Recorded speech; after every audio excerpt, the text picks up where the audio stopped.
Assalamualaikum warahmatullahi wabarakatuh. Welcome to the session of micro teaching course.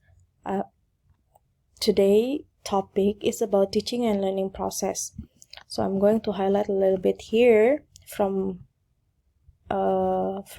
module that actually you can access it. Well, the objective of today learning is you are expected to be able to identify and explain 5 approaches in revised 2013 curriculum, or we can say K13, such as gender-based approach, scientific approach, discovery learning, problem-based learning, and project-based learning. Sebenarnya ini tuh, if I can say, this kind of approach itu sudah berlangsung implementasinya di sekolah.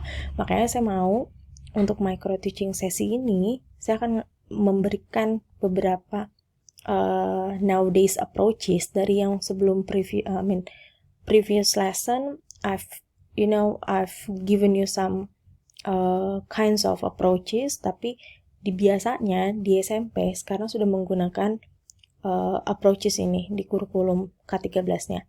Oke.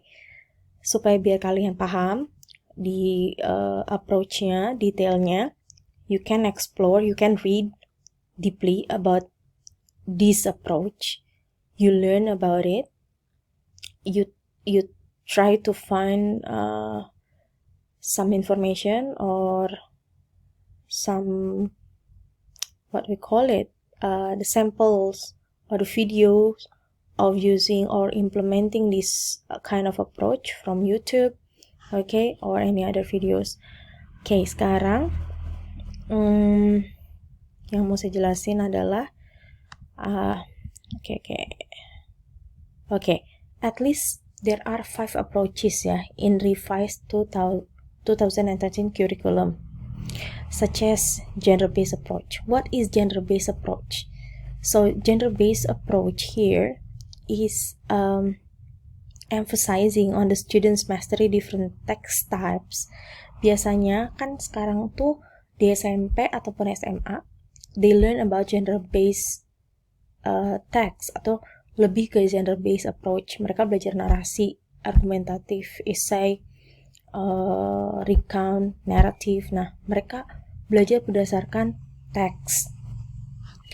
Kalau approach-nya ini, kalau approach-nya ini biasanya ada step-step yang dasar yang harus diikutin. Pertama itu menurut Paltridge, pertama adalah building BKOF, building knowledge of field. So here the students focus on building understanding through sharing experience on the text. Jadi misalkan topiknya tentang, ini I'm using bahasa Indonesia because I want to make it clear ya. Misalnya nih, building knowledge ini, you have to stimulate the topic. Let's say the topic is about a descriptive text. Awal dari pengajaran itu biasanya dijelaskan dulu apa sih kira-kira yang akan kalian munculkan jadi sesuatu atau isu. Contohnya, hi, you know my room? My bedroom is very beautiful. Why? Because I decorate my bedroom beautifully. It has apa. Nah, nanti tanya, what about your bedroom? Can you share your bedroom? What does it look like? Nah, kita kasih pertanyaan menstimulasi mereka apa sih yang ada yang mereka tahu tentang bedroom. Okay? Nah, di sini adalah proses itu. Modeling of text di sini adalah focus on introducing a particular genre. Misalkan kita di sini minta mereka untuk coba mempelajari features dari language-nya, value-nya, generic structure-nya dari descriptive text-nya apa, terus apa yang harus komponen-komponen yang dipelajari untuk membuat descriptive text, misalnya kalau dalam writing, atau apa komponen-komponen sehingga dia bisa menjelaskan descriptive text secara oral. Itu tergantung dari skillsnya. Nah, sekarang kalau joint construction of text JCOT itu di sini dia membuat dia membuat sesuatu secara bersama-sama. Misalkan teksnya dibentuk secara puzzle, mereka harus bekerja sama dengan tim. Biasanya they work collaboratively. Mereka belajar dengan tim, terus udah gitu mereka sharing sama-sama di situ. Mereka belajar, they complete each other, they share their understanding. Setelah selesai ini, baru mereka ICOT itu Independent Construction of Text, mereka baru bisa melakukannya secara sendiri. Setelah dari proses bersama-sama, pengetahuan background knowledge-nya dikembangkan, nah bisa nggak sih ngerjain sendiri? Nah ini yang ada di gender-based approach. Bisa dilihat example-nya nanti di sini. Lalu kalau project-based learning apa ya PBL ini? Nah, PBL is an experiential form of learning centered of collaborative investigation. Jadi, step menurut Barrows, PBL ini pertama harus dilakukan secara small group. Jadi, kasih kesempatan anak-anak untuk bekerja secara kelompok kecil. Oke, terus mereka discuss issue atau problem yang dikasih oleh teachers-nya. Oke, subsequently they prioritize the issue and plan who, where, how this issue will be investigated. Nah, step yang selanjutnya adalah ketika mereka diminta share dan explore knowledge-nya, itu mereka diharapkan mampu untuk menyelesaikan atau memberikan solusi dari permasalahan yang diberikan oleh gurunya, ya. Nah, setelah selesai, nah mereka bisa berdiskusi lagi dengan grup yang lain, sharing apa yang dia dapat di grupnya, gitu ya. Nah, ini ada phases-nya, bisa dibaca, untuk mengimplementasikan PBL. Sekarang, apa sih scientific approach? Ini approach yang 3, apa sih scientific approach ini? Ini scientific approach sudah banyak dipakai di sekolah-sekolah. Kita sering banyak dengar scientific approach. Step menurut Hosnan, itu ada beberapa yang harus diikutin ketika kita mau implementasikan scientific approach. First, observing, questioning. Seperti apa sih step observing? Coba kalian nanti baca dengan baik.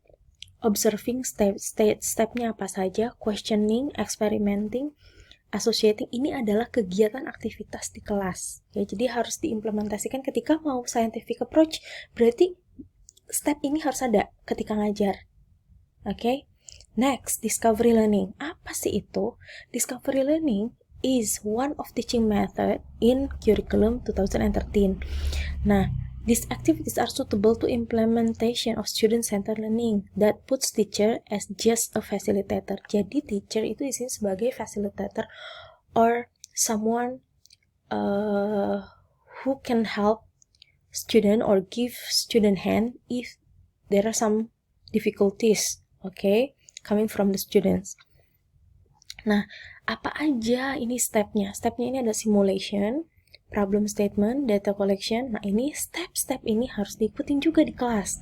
Nah, gimana sih sekarang bedanya dengan discovery learning scientific approach? Ternyata discovery learning itu adalah method, di mana scientific adalah approach-nya. Jadi, yang sudah pernah saya jelaskan in previous lesson, kita ada approach, langsung turun ke metode, turun ke teknik, lalu masuk ke prosedur. Nah, jadi di sini the definition of method ini, discovery learning is a method of teaching where scientific approach is the name of approach. Jadi, Edward Anthony state the definition of an approach was an assumption dealing with the nature of language learning and teaching. So, when we want to implement discovery learning, means discovery learning here still they are discovery and scientific approach are interrelated each other because discovery itu is part of scientific approach. Nah, yang saya mau adalah coba kalian mulai mencari lesson plan yang bisa diakses di internet. Apa sih, bagaimana cara mengimplementasikan scientific approach di lesson plan tersebut. Tapi fase yang sesi ini saya cuma mau kalian baca dulu aja. Oke, baca dulu apa yang mendalam tentang berbagai approach yang digunakan di sekolah ini. Oke, yang suka digunakan oleh guru di sekolah adalah approaches ini. Kalian pelajari dulu, setelah itu kalian masuk ke lesson plan. Apa sih stages activities di kelas untuk mengimplementasikan ini? Nah, setelah itu, nanti sesi berikutnya, itu baru saya akan tunjukin. Jadi kalau nemu lesson plan, itu bukan berarti lesson plan itu bagus. Ngomongnya scientific approach, tapi kebanyakan di dalam tidak mengimplementasikan scientific approach. Pakemnya, kalian sudah tahu, adalah di sini yang tadi step-stepnya. Pakemnya itu adalah step yang kalian lihat di setiap approach ini ada step-stepnya itu. Apakah sudah ada di lesson plan tersebut? Nah, ini tolong kalian pahami dulu approach-nya ini, sehingga ketika nanti ngelihat lesson plan, ini kayaknya nggak sesuai deh sama discovery learning, karena tidak ada katakanlah tidak ada proses di mana stimulasi itu ada, atau data processingnya ada, atau ternyata generalization-nya ternyata nggak ada. Nah, itu yang harus diteliti ya. Oke, I think that's all for today's session. Nanti untuk pembuatan lesson plan secara detail akan dibahas di sesi berikutnya. Sekarang tuh saya cuma mau tolong pelajari, tolong pahami step approach yang ada, yang telah saya jelaskan tadi. Okay, you learn, you explore deeply how to implement this correctly in a classroom. Okay, sesuaikan dengan skillnya apa yang bisa dipakai dengan menggunakan approach tersebut. Okay, thank you for your attention. Wassalamualaikum warahmatullahi wabarakatuh.